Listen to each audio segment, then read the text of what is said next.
সবাইকে স্বাগত জানাচ্ছি চ্যানেল 24 এর সাপ্তাহিক আয়োজন কানাডা ডায়েরিতে। আর বরাবরের মতো আপনাদের সবার সাথে আছি আমি বনাকুর মুস্তাফা, কানাডার টরন্টো থেকে।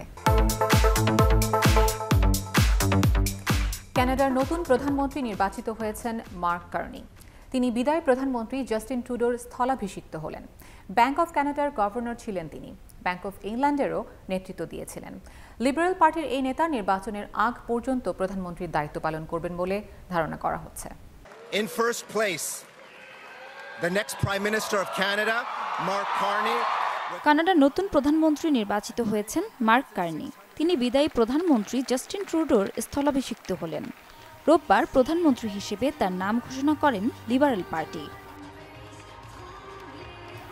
মার্ক কার্নি পেশায় একজন অর্থনীতিবিদ, কানাডার কেন্দ্রীয় ব্যাংকের সাবেক প্রধান। তিনি ব্যাংক অব ইংল্যান্ডেও নেতৃত্ব দিয়েছেন। রোববার সদস্যদের ভোটে লিবারেল পার্টির নতুন নেতা বাছাই হয়। এতে মার্ক কার্নি 1,31,674 ভোট পেয়ে নির্বাচিত হন। তার নিকটতম প্রতিদ্বন্দ্বী ক্রিস্টিয়ানা ফ্রিল্যান্ড পেয়েছেন 11,134 ভোট। টানা 9 বছর ক্ষমতায় থাকার পর গত জানুয়ারিতে প্রধানমন্ত্রীর পদ থেকে পদত্যাগের ঘোষণা দেন ট্রুডো। এরপর তার উত্তরাধিকার বাছাইয়ের জন্য 9 মার্চ দিন ধার্য করা হয়। কানাডার রাজনৈতিক ব্যবস্থায় হাউস অব কমন্সের সবচেয়ে বড় দল হিসেবে যিনি লিবারেল পার্টির প্রধান হবেন, দেশটির প্রধানমন্ত্রীও হন তিনি। এই হিসেবে মার্ক কার্নি নির্বাচনের আগ পর্যন্ত প্রধানমন্ত্রীর দায়িত্ব পালন করবেন বলে ধারণা করা হচ্ছে। কানাডার উত্তর পশ্চিমাঞ্চলে মার্ক কার্নির জন্ম। বেড়ে ওঠা দেশটির পশ্চিমাঞ্চলের আলবার্টা প্রদেশে। তিনি নিজেকে রাজনৈতিক অঙ্গনে একজন বহিরাগত হিসেবে তুলে ধরেছেন, যিনি কানাডাকে অর্থনৈতিক অস্থিরতা ও অনিশ্চয়তার সময়ে নেতৃত্ব দিতে পারবেন। মার্ক কার্নি ঐতিহ্যবাহী হার্ভার্ড ইউনিভার্সিটি ও অক্সফোর্ড ইউনিভার্সিটিতে পড়াশোনা করেছেন। যুক্তরাষ্ট্রের বহুজাতিক বিনিয়োগ ব্যাংক ও আর্থিক সেবাদাতা কোম্পানি গোল্ডম্যান স্যাক্সে 1 দশকেরও বেশি সময় কাজ করার অভিজ্ঞতা আছে তার। অতি সম্প্রতি মার্ক কার্নি ব্রুকফিল্ড অ্যাসেট ম্যানেজমেন্টের চেয়ারম্যানের দায়িত্ব পালন করেছেন। প্রতিষ্ঠানটিতে তিনি বিশ্বব্যাপী জলবায়ু পরিবর্তন মোকাবিলায় লক্ষ্যের সঙ্গে সামঞ্জস্যপূর্ণ বিনিয়োগ সম্প্রসারণ প্রচেষ্টায় নেতৃত্ব দিয়েছেন। 59 বছর বয়সী মার্ক কার্নি 2008 সালে বিশ্বব্যাপী অর্থনৈতিক সংকটের সময়ে ব্যাংক অব কানাডার গভর্নর হিসেবে তার কাজ শুরু করেছিলেন। ওই সময় কানাডাকে আরও গুরুতর মন্দা থেকে রক্ষা করতে দ্রুত ও সিদ্ধান্তমূলক উদ্যোগ নেওয়ার জন্য তাকে কৃতিত্ব দেওয়া হয়। মার্ক কার্নি 2013 সালে ব্যাংক অব ইংল্যান্ডের নেতৃত্বে আসেন। 2020 সাল পর্যন্ত তিনি সেখানে ছিলেন। ওই বছর যুক্তরাজ্য আনুষ্ঠানিকভাবে ইউরোপীয় ইউনিয়ন থেকে বেরিয়ে আসে, যা ব্রেক্সিট নামে পরিচিত।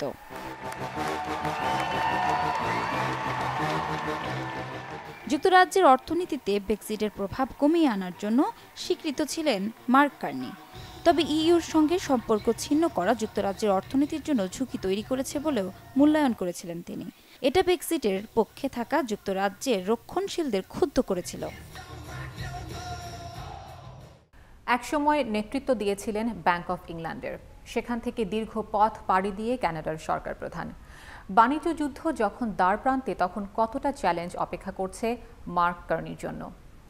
কিভাবে মোকাবেলা করছেন বর্তমান পরিস্থিতির?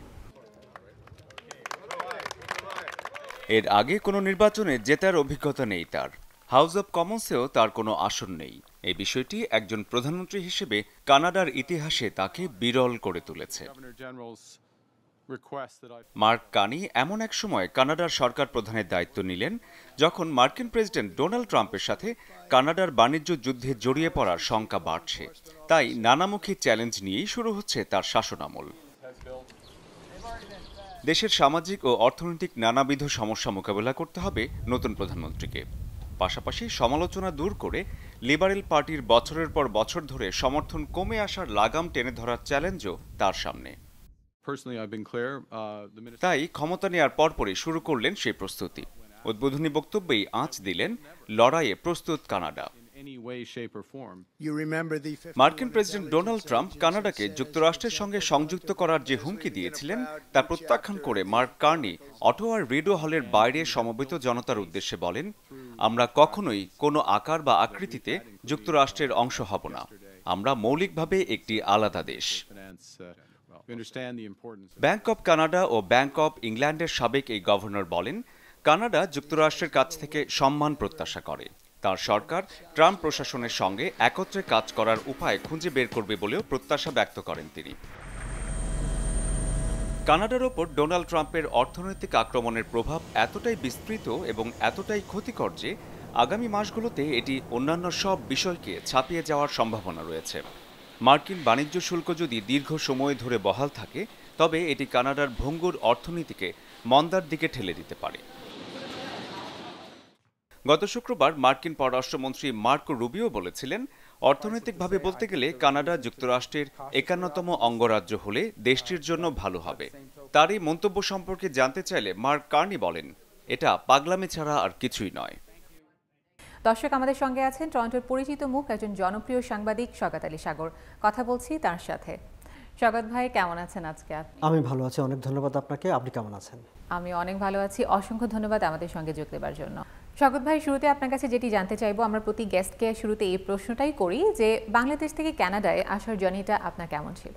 এই জার্নির বিষয়ে যদি আমাকে কথা বলতে হয় তাহলে তো আমাকে প্রায় 20 বছর পেছনে চলে যেতে হয়। তখন আমি ঢাকায় দৈনিক প্রথম আলোতে কাজ করি, ইকোনমিক ডেস্কের দায়িত্বে আছি। এবং আরও একটি বিষয়, আসলে তখন আমি নতুন করে সংসার শুরু করেছি। তো ফলে আমি শেরিন, আমরা দুজনে মিলেই তখন, শেরিনও তখন প্রথম আলোতে চাকরি করে, আমরা সহকর্মী। কানাডায় আসার বিষয়টা আমার মাথায় ছিল না সত্যিকার অর্থে। শেরিনের অ্যাপ্লাই করা ছিল কানাডা ইমিগ্রেশন নেওয়ার জন্য, সেটি আমাদের বিয়ের আগে। এবং সেই সময় আমাদের সামনে এই প্রশ্নটি আসে যে আমরা বাংলাদেশেই থাকবো নাকি দুজনে মিলে কানাডায় চলে আসব। সত্যি বলতে কি আমার স্বীকার করতে কোনো দ্বিধা নেই আজকে, যে আমি খুবই দোটানায় ছিলাম যে কানাডায় আসবো না, কারণ নতুন কোনো চ্যালেঞ্জ নেওয়াটা আমার জন্য একটু ডিফিকাল্ট সবসময় হয়। আবার শেরিন সব কিছু, যে কোনো কিছুতে চ্যালেঞ্জ নিতে পারে। ফলে যেহেতু অ্যাপ্লিকেশন করে রেখেছে এবং ডিউ প্রসেসে একটা সময় ইমিগ্রেশনটা হয়ে গেছে, তখন আমরা ভাবলাম যে ঠিক আছে কানাডায় যাই, ভালো না লাগলে যে কোনো সময় চলে আসা যাবে। এবং কানাডায় আমরা এসেছি। এসে সত্যিকার অর্থে যেটি অধিকাংশ ইমিগ্রেন্টদের হয়, আমাদেরও তাই হয়েছে, আমাদের ভালো লাগেনি। এখানকার স্ট্রাগলটা নেওয়াটা খুব কঠিন ছিল। এবং তখন ভেবেছি, আচ্ছা, at that time my wife was pregnant, so travel back করাটা খুব ডিফিকাল্ট ছিল। তো যখন আমাদের প্রথম মেয়েটা হলো, তখন মনে হলো আচ্ছা ঠিক আছে, ও আরেকটু বড় হোক, অ্যান্ড বাই দিস টাইম মাথায় আসলো পাসপোর্টটা হয়ে যাক। এবং পাসপোর্টটা হতে হতে আমাদের দ্বিতীয় মেয়েটা হলো। এবং দেন আমরা কিন্তু আবার ফিরে গেলাম বাংলাদেশে ফিরে গিয়ে আমি started working with 21 television, same ওখানে একটা বিজনেস প্রোগ্রামে কাজ করতে শুরু করলাম। বাট 6-7 মান্থস, অ্যান্ড তখন আবার মনে হলো দুটো বাচ্চাকে নিয়ে বাংলাদেশে থাকাটা আসলে ডিফিকাল্ট, আবার চলে এসেছি।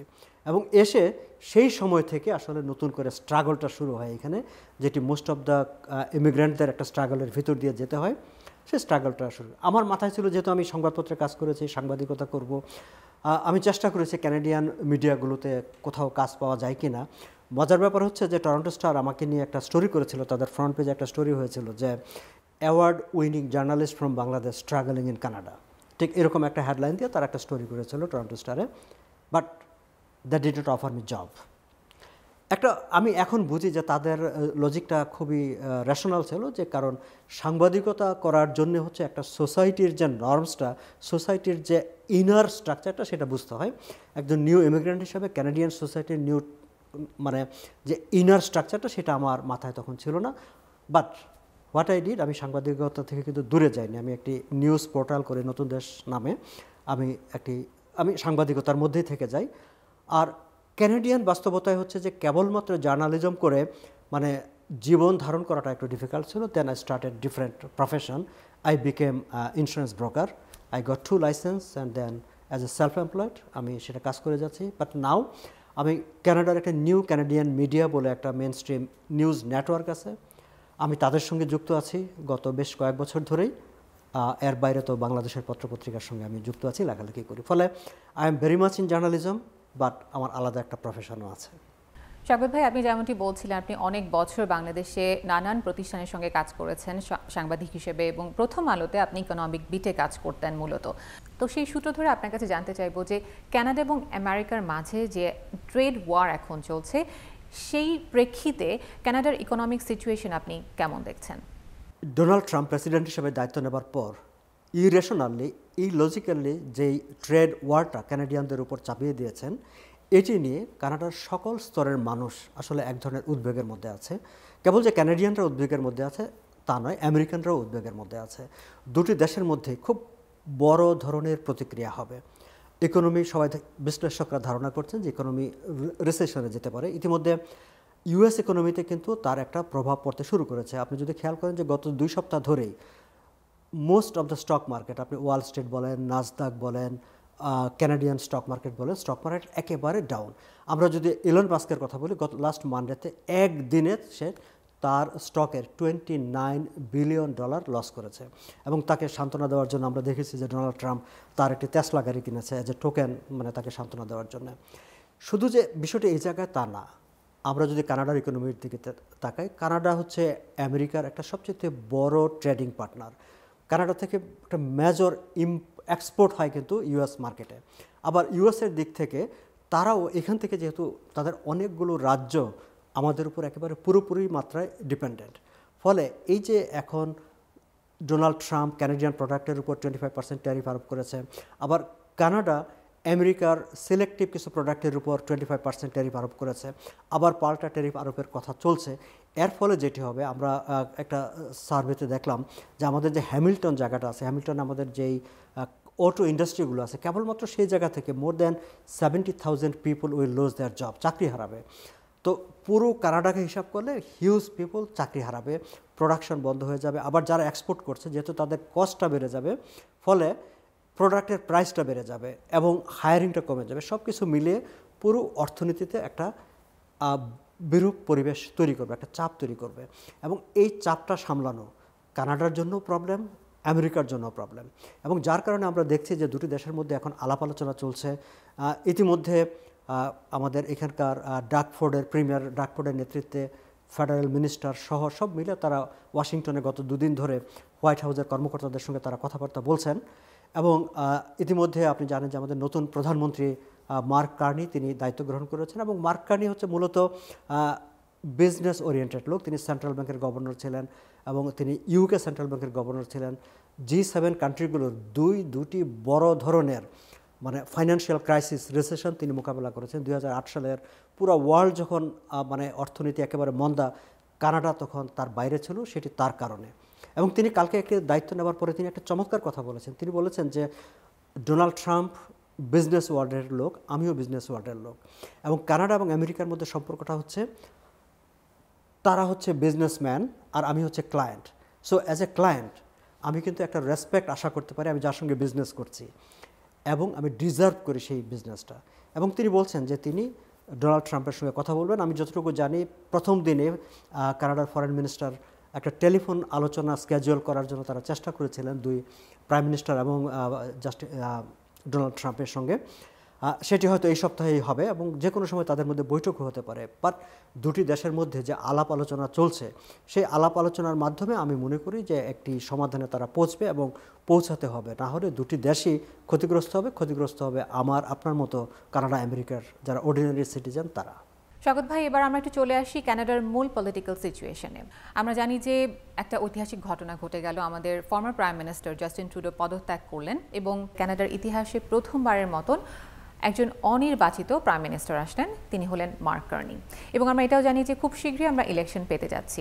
তো সব কিছু মিলিয়ে এখন কানাডায় যে অবস্থা বিরাজ করছে, একজন বিশ্লেষক হিসেবে আপনি কানাডার ইকোনমিক, সোশ্যাল সব সিচুয়েশনকে কেমন দেখছেন? এটা সত্য যে মার্ক কার্নি কখনো তিনি পলিটিক্স করেননি, তিনি ব্যাংকার ছিলেন, তিনি একাডেমিশিয়ান ছিলেন। আমরা যখন অনির্বাচিত প্রধানমন্ত্রী বলবো তখন কিন্তু আমাদের একটু ব্যাখ্যার দিকে যেতে হয়। যে ব্যাখ্যাটি হচ্ছে এরকম যে মার্ক কার্নি তিনি কখনো কোনো নির্বাচনে প্রতিদ্বন্দ্বিতা করেননি, এমপি ইলেকশন তো না, কাউন্সিলর বা কোথাও না, বা প্রভিন্সিয়াল, ফেডারেল, লোকাল কোথাও না। কিন্তু কানাডার যদি আপনি যে রাজনৈতিক সিস্টেমটার দিকে যদি তাকান, তাহলে সেটি বিষয় হচ্ছে কি, যে যখন কোনো দল ক্ষমতায় থাকে সেই দলের যিনি নেতা তিনি হন প্রধানমন্ত্রী, কিন্তু দলের নেতা যিনি হবেন তাকে আবার একটি নির্বাচনী প্রক্রিয়ার মাধ্যমে, প্রত্যক্ষ ভোটের মাধ্যমে, তার দলের যে কর্মী সমর্থক তাদের ভোটের মাধ্যমে বিজয়ী হয়ে আসতে হয়। আমরা যদি মাত্র কয়েকটা দিন পেছনের দিকে তাকাই, যে মার্ক কার্নি কিন্তু একটি তার লিবারেল পার্টির নির্বাচনের ভেতর দিয়ে মানে মোর দ্যান 86% ভোট নিয়ে তিনি বিজয়ী হয়েছেন এবং বিজয়ী হয়ে দলের নেতা নির্বাচিত হয়েছেন বলে তিনি প্রধানমন্ত্রীর দায়িত্ব পেয়েছেন। তিনি দলের নেতা নির্বাচিত হতে না পারলে তিনি কিন্তু প্রধানমন্ত্রী হতেন না। ফলে তিনি in one sense elected from তার পলিটিক্যাল যে পার্টির যারা ওয়ার্ক কর্মী যারা আছে তাদের, বাট ব্রডার সেন্সে যদি বলি তিনি অনির্বাচিত প্রধানমন্ত্রী। এখন প্রধানমন্ত্রী হিসেবে দায়িত্ব নেবার পর তার সামনে প্রধান কতগুলো কাজ আছে, তার কিছু ইন্টারনাল চ্যালেঞ্জ আছে, কিছু এক্সটার্নাল চ্যালেঞ্জ আছে। এক্সটার্নাল চ্যালেঞ্জগুলো হচ্ছে যে আমরা একটু আগে যেটা আলোচনা করলাম, মার্কিন যুক্তরাষ্ট্র যে ট্রেড ওয়ারটা কানাডার উপর চাপিয়ে দিয়েছে সেটি তিনি কিভাবে মোকাবেলা করবেন সেটি একটি বিষয় আছে। যে কানাডার ইকোনমি গত কয়েক বছরে একেবারে প্রচণ্ড চাপের মধ্যে আছে, সেটাকে তিনি কিভাবে সামনে নিয়ে যাবেন। এর বাইরে তার যে পলিটিক্যাল যে চ্যালেঞ্জটা আছে সেটি হচ্ছে যে তিনি, আপনি যে কথাটি বলেছেন যে অনির্বাচিত প্রধানমন্ত্রী, এখন অনির্বাচিত প্রধানমন্ত্রী তার সামনে হচ্ছে নির্বাচন। এখন সেই নির্বাচনটা তিনি কখন দিবেন? আমরা জানি যে জাস্টিন ট্রুডো যখন পার্লামেন্ট প্রোরোগ করেছিলেন, স্থগিত করেছিলেন, এবং সেই সময় অ্যানাউন্সমেন্ট ছিল যে আগামী 24শে মার্চ সংসদ বসবে। এখন 24শে মার্চ যদি সংসদ বসে এবং প্রধানমন্ত্রী হিসাবে মার্ক কার্নি যদি সংসদে যান, তাকে সংসদে প্রথম একটি থ্রোন স্পিচ বলে, যেটি সংসদের প্রথম বক্তৃতা। আমি যদি বাংলাদেশের সঙ্গে কম্পেয়ার করি তাহলে বাংলাদেশের সংসদের প্রথম অধিবেশনে রাষ্ট্রপতি যেমন একটি ভাষণ দেন তেমন একটি ভাষণ তাকে দিতে হবে, এবং সেই ভাষণটি পার্লামেন্টে কনফিডেন্স ভোটে অ্যাপ্রুভ করতে হবে। অর্থাৎ সকল দল তার পক্ষে যদি ভোট দেয় তাহলেই তিনি প্রধানমন্ত্রী হিসেবে কন্টিনিউ করবেন। যদি সকল দল ভোট না দেয়, যেহেতু এটি মানে জাস্টিন ট্রুডোর নেতৃত্বে সংখ্যালঘু গভর্নমেন্ট ছিল, সকল দল যদি ভোট না দেয় তাহলে সরকার কিন্তু সেখানে ভেঙে যাবে। ফলে মার্ক কার্নি অনাস্থা ভোটে হেরে গিয়ে নির্বাচনের দিকে যাবেন নাকি তিনি তার আগেই নির্বাচনের ঘোষণা দেবেন, এটি কিন্তু একটি বড় প্রশ্ন তার সামনে। যদিও আমরা জানি যে এনডিপি ঘোষণা দিয়েছে যে তারা নতুন প্রধানমন্ত্রীকে সহায়তা করবেন যদি তারা এরকম আশ্বস্ত করেন বা এরকম কোনো এগ্রিমেন্ট হয় যে তারা অনাস্থা ভোটে মার্ক কার্নিকে সমর্থন করবেন, সেই ক্ষেত্রে হয়তো মার্ক কার্নি পুরো মানে জাস্টিন ট্রুডোর যে মেয়াদটা বাকি আছে আগামী অক্টোবর মাস পর্যন্ত, এই পুরো মেয়াদটা তিনি চালাতে পারবেন। আদারওয়াইজ তাকে ইলেকশনে যেতে হবে। প্রথম দিনেই সাংবাদিকরা তাকে যখন প্রশ্ন করেছিল যে ইলেকশন কখন হচ্ছে, তিনি কিন্তু একটা কথা বলেছেন যে certainly it will be before November. এখন বিফোর নভেম্বর বলতে তো মার্চ, এপ্রিল, মে থেকে শুরু করে অক্টোবর পর্যন্ত পুরো মাসটাই নভেম্বর, এবং আমরা জানি যে কানাডার স্কেজুয়াল রেগুলার নিয়ম অনুসারে অক্টোবর 25-এ নির্বাচন হওয়ার কথা ছিল, সেটিও কিন্তু বিফোর নভেম্বর। এখন তিনি কি সেদিকে যাবেন নাকি এই সপ্তাহের মধ্যেই নির্বাচন ঘোষণা করবেন, সেই একটা আলোচনা কানাডার রাজনীতির মধ্যে আছে। তবে শপথ গ্রহণের আগ পর্যন্ত তার ক্যাম্পেইন সোর্স থেকে যে কথাগুলো বলা হচ্ছিল সেটি বলা হচ্ছিল যে উইদিন এ উইক তিনি ইলেকশন ঘোষণা করবেন, এবং যদি সেটি হয় তাহলে তিনি আরও একটা রেকর্ড করতে যাচ্ছেন। নির্বাচন ছাড়া কোথাও নির্বাচিত না হয়ে তিনি প্রধানমন্ত্রী হয়েছেন, এটিকে যেমন আমরা একটা রেকর্ড বলছি। যদি এই সপ্তাহের মধ্যে তিনি ইলেকশন ঘোষণা করে তাহলে তিনি হবেন কানাডার ইতিহাসে সবচাইতে কম সময়ের প্রধানমন্ত্রী। এখন প্রধানমন্ত্রী হিসাবে দায়িত্ব গ্রহণ তিনি করেছেন, শুক্রবারে শপথ নিয়েছেন, এবং প্রথম দিনে ক্যাবিনেটের তিনি মিটিংও করেছেন, এবং এই মিটিংয়ে কয়েকটি চমক তিনি দেখিয়েছেন। আমি চমক শব্দটি ব্যবহার করলাম। সবচেয়ে বড় চমক ছিল যে কনজিউমার কার্বন ট্যাক্স, যেটি নিয়ে গত কয়েক বছর ধরে আসলে কানাডিয়ান রাজনীতিতে একেবারে এক ধরনের অস্থিরতা তৈরি হয়েছিল। আপনি জানেন যে কনজারভেটিভ পার্টি প্রধান বিরোধী দল, যারা গত এক বছরের বেশি সময় ধরে সবকটি জনমত জরিপে একেবারে জনপ্রিয়তার শীর্ষে ছিল, মানুষ ভাবতেই শুরু করেছে যে কনজারভেটিভ ক্ষমতায় যাচ্ছে, পিয়ারে পোলিয়েভ নেক্সট প্রাইম মিনিস্টার হচ্ছেন, এটা মানুষ ভাবতেই শুরু করেছিলেন। এবং তাদের মূল বিষয়টি ছিল কিন্তু এই কার্বন ট্যাক্স, এবং সেই কনজিউমার কার্বন ট্যাক্সটা একদম প্রথম দিনেই তিনি বাতিল করে দিয়েছেন, এবং তিনি বাতিল করার ক্ষেত্রে কিন্তু অনেকটা ডোনাল্ড ট্রাম্প স্টাইলে কিন্তু বাতিল করেছেন। ক্যাবিনেট মিটিংয়ে সাধারণত সাংবাদিকদের ডাকা হয় না, কিন্তু তিনি সেই ক্যাবিনেট মিটিংয়ে বসে অল টিভি ক্যামেরাকে ডেকেছেন, সাংবাদিকদের ডেকেছেন, তাদের সামনে তিনি অর্ডারে, মানে ডোনাল্ড ট্রাম্প যেভাবে এক্সিকিউটিভ অর্ডার সাইন করেন তিনি ঠিক সেইভাবে একটা অর্ডার সাইন করেছেন যে এটা বাতিল করা হলো, সেটি আবার ক্যামেরার সামনে তুলে ধরেছেন, ক্যামেরার সামনে তিনি ঘোষণা দিয়েছেন যে আমি এটা বাতিল করলাম। সো এইটা কিন্তু একটা খুব পজিটিভ ইম্প্যাক্ট হয়েছে। আমি যদি ঠিক সংক্ষেপে একটা জিনিস বলি যে কেন কনজিউমার এই কার্বন ট্যাক্সটা নিয়ে এত আপত্তি। দেখেন, আপনি তো গাড়ি চালান, আমি গাড়ি চালাই। আপনি যখন গাড়ির ফুয়েল কিনতে যাবেন, গ্যাস ভরতে যাবেন, প্রতি লিটারে আপনাকে 3 সেন্টস করে একটা ট্যাক্স দিতে হচ্ছে। আপনি যতবারই গাড়িতে গ্যাস ভরতে যাবেন প্রতিবারই আপনি প্রতি লিটারে 3 সেন্ট করে। ফলে আপনি চিন্তা করে দেখেন আপনি সপ্তাহে কয়বার বা মাসে কতবার গাড়িতে তেল ভরেন, কতবার ঠিক সেই হারে দিই। এটা একটা খুব প্রেশার তৈরি হয়েছিল। যদিও জাস্টিন ট্রুডো তিনি একটা রিবেট, মানে কার্বন ট্যাক্স রিবেট, একটা ক্যাশ সাবসিডি নাগরিকদের দিতে শুরু করেছিলেন। মার্ক কার্নি কিন্তু বলেছেন যে তিনি আগামী এপ্রিলের মানে এই কিস্তির যে টাকাটা সেই টাকাটা সবাই পাবে। যদিও কনজিউমার ট্যাক্স বাতিল হচ্ছে, কার্বন ট্যাক্স বাতিল হচ্ছে, কিন্তু ওইটা এই সময় থাকবে, পরেরটা হয়তো তিনি পরে বলবেন। সো এই জায়গাটা থেকে মিলে তিনি আমরা বলতে পারি যে লিবারেল পার্টি একটা ভালো একটা পজিশনে নিয়েছে। এখন আমরা যদি সামনে নির্বাচনের দিকে তাকাই, রাজনৈতিক দলগুলোর পজিশনের দিকে তাকাই, মার্ক কার্নি যখন শপথ গ্রহণ করলেন সেই দিনে যেই পাবলিক অপিনিয়ন পোলটা হয়েছে সেই পোলে দেখা গেছে যে দুইজনের মধ্যে ব্যবধান কিন্তু 1 পয়েন্ট। 1 মাস আগেও কিন্তু 20 পয়েন্টের ব্যবধান ছিল, কিন্তু তিনি দায়িত্ব নেবার সঙ্গে সঙ্গে সেটি 1 পয়েন্টের ব্যবধানে চলে আসছে। ফলে তিনি লিবারেল পার্টিকে অনেকটা জয়ের ধারায় নিয়ে আসছেন। এখন সামনের দিনগুলোতে তার কাজকর্মের উপর ডিপেন্ড করবে যে তিনি লিবারেল পার্টিকে লিড করে সামনে নির্বাচন যখনই হোক, সেটি অক্টোবরে হোক কিংবা তার আগে হোক, লিবারেল পার্টিকে বিজয়ী করে তিনি আবার প্রধানমন্ত্রী হতে পারবেন কি পারবেন না সেটি নির্ভর করবে সামনের দিনগুলোতে তিনি কী পদক্ষেপ নিচ্ছেন। তিনি অবশ্য ঘোষণা দিয়েছেন যে তিনি ট্রাম্পের সঙ্গে কথা বলতে চান, তিনি ইউরোপ সফরেও যাচ্ছেন। ইউরোপ সফরে যাওয়াটাও কিন্তু এক ধরনের ইন্ডিকেটিভ, যেহেতু আমেরিকার সঙ্গে এক ধরনের একটা বিজনেস ওয়ার শুরু হয়েছে, প্রবলেম শুরু হয়েছে, ফলে কানাডার দরকার হচ্ছে অল্টারনেটিভ মার্কেট খোঁজা। ফলে অনেকটা আমরা ভাবছি যে তিনি হয়তো অল্টারনেটিভ মার্কেট খোঁজার স্বার্থে তিনি প্রথম প্যারিস ইউকে হয়ে মানে ইউরোপ হয়ে তারপর হয়তো তিনি আমেরিকার সঙ্গে বসবেন, কিংবা আগেও বসতে পারেন। বাট এখন পর্যন্ত মার্ক কার্নির লিডারশিপ একটা পজিটিভ ভাইব তৈরি করেছে পুরো কানাডায় নাগরিকদের মধ্যে, এবং মানুষ আশা করছে যে যেহেতু তার একটা প্রুভেন রেকর্ড আছে যে ইকোনমিক ক্রাইসিস মোকাবেলা করার, এবং এই মুহূর্তে মানুষের সবচেয়ে বড় কনসার্ন হচ্ছে ইকোনমি নিয়ে, ফলে সবাই তার উপর একটা আস্থা রাখছেন, প্রত্যাশা করছেন যে মার্ক কার্নির নেতৃত্বে ভালো কিছু হবে, কানাডা ভালো দিনের দিকে এগিয়ে যাবে। স্বাগত ভাই, আমরা যেটা নিয়ে কথা বলছিলাম, আমরা জানি যে এবছরই আমরা কানাডার ইলেকশন পেতে যাচ্ছি, এটা নিয়ে অনেক আলোচনা হচ্ছে। তো নির্বাচনী প্রচারণাকে ঘিরে আপনি কানাডার যে মূল দলগুলো রয়েছে তাদের প্রিপারেশন কেমন দেখছেন? নির্বাচনটা কখন হবে, বাট রাজনৈতিক দলগুলো কিন্তু ইতিমধ্যে নির্বাচন নিয়ে কাজ করতে শুরু করেছে। লিবারেল পার্টি তারা তাদের প্রার্থী মনোনয়ন দেবে, কনজারভেটিভ তাদের প্রার্থী মনোনয়ন দেবে, এনডিপিও তাদের প্রার্থী মনোনয়ন দেবে। এর বাইরেও ছোট দুটি রাজনৈতিক দল আছে, ব্লক কুইবেকো এবং গ্রিন পার্টি। আগামী নির্বাচনের সবচাইতে মুখ্য ইস্যু হয়ে দাঁড়াবে কিন্তু ইকোনমি, কারণ মানুষের সবচাইতে বড় কনসার্ন হচ্ছে ইকোনমি নিয়ে। ফলে কোন দলের ইকোনমিক পলিসি সবচাইতে ভালো হবে সেটি মূলত মানুষকে অ্যাট্রাক্ট করবে যে তারা কাকে বেছে নেবেন। কিন্তু আমরা যদি পাবলিক পোলের দিকে তাকাই, পাবলিক পোলে মার্ক কার্নি, লিবারেল পার্টির যিনি নতুন নেতা, যিনি প্রধানমন্ত্রী হিসেবে দায়িত্ব গ্রহণ করলেন, প্রথম দিনেই কিন্তু কনজারভেটিভ পার্টিকে একেবারে ছুঁয়ে দিয়েছেন। 1 মাস আগেও যেখানে তাদের ব্যবধান ছিল প্রায় 20 পয়েন্টের মতো, সেদিন দেখা গেল মাত্র 1 পয়েন্ট। ফলে এখন একেবারে নেক টু নেক একটা প্রতিদ্বন্দ্বিতার মধ্যে আছে।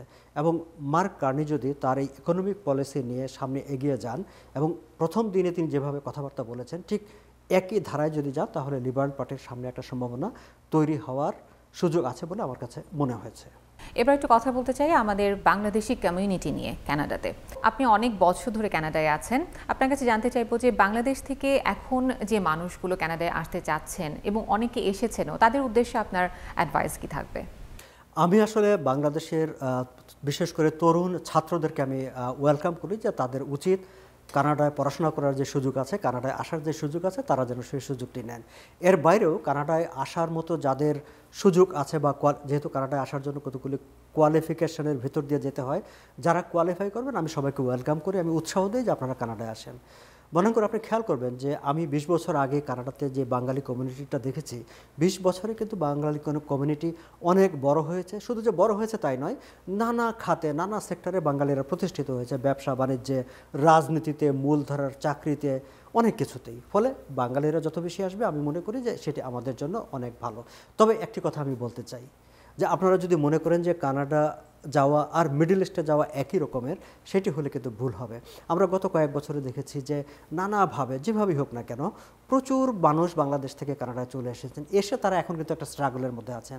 কারণ এখানে আপনাকে, এটা ইংলিশ স্পিকিং কান্ট্রি, আপনাকে ইংরেজি বলতে হবে, এখানে সার্টেন কোয়ালিফিকেশান না থাকলে আপনি এখানে জব পাবেন না। আবার আপনি ভিজিটার ভিসায় যদি আসেন, সেটি কিন্তু আপনি কেবলমাত্র বেড়াতে আসছেন আপনি, ফলে আপনাকে 6 মাস পরে ফিরে যেতে হবে। এসে আপনি অনেকে মনে করছেন যে না আমি ভিজিটর ভিসায় কানাডায় যাচ্ছি মানে হচ্ছে আমি কানাডায় গিয়ে থাকতে পারবো। নো, আপনি কানাডায় এসে থাকতে পারবেন না আনলেস যে আপনি অ্যাসাইলাম এখানে সিক করেন।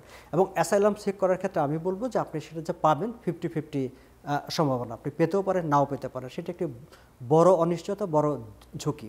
ফলে যারা কানাডায় আসবেন, যারা লাইসেন্সড ইমিগ্রেশন কনসালটেন্ট আছে কিংবা যারা কানাডিয়ান নিয়ম নীতি সম্পর্কে যারা জানে, বেটার হচ্ছে যে কোনো লাইসেন্সড পার্সনের সঙ্গে কনসাল্ট করে তারপরে সিদ্ধান্ত নেওয়া। না জেনে কেউ কানাডায় আসার ব্যাপারে ভাববেন না। আরেকটা কথা বলি যে কানাডা ইমিগ্রেশনের যে ওয়েবসাইটটা আছে, কানাডা ইমিগ্রেশনের ওয়েবসাইটে কিন্তু কানাডায় আসা সংক্রান্ত সমুদয় নিয়ম কানুন একেবারে খুব সহজভাবে দেওয়া আছে।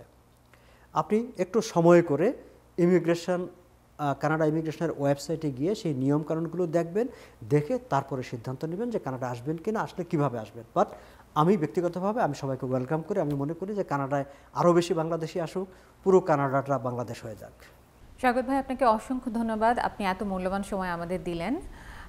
আশা করছি যে আবারও কোনো একটা পর্বে আপনার সঙ্গে দেখা হবে, আরও অনেক কথা হবে। নিশ্চয়ই বনাঙ্কুর, আপনাকে অনেক ধন্যবাদ। সেই সাথে আপনার দর্শকদের যারা এই অনুষ্ঠানটি দেখছেন তাদেরকেও ধন্যবাদ। দর্শক, কানাডা ডায়েরির আজকের আয়োজনে ছিল এতটুকুই। দেখা হবে আবারও সামনের সপ্তাহে একই সময়ে চ্যানেল 24-এর পর্দায়। সে পর্যন্ত সবাই ভালো থাকবেন। আর কানাডা ডায়েরি সম্পর্কে আপনাদের যে কোনো মতামত জানাতে সরাসরি যোগাযোগ করবেন canadadiary@channel24bd.tv এই ঠিকানায়। ধন্যবাদ সবাইকে।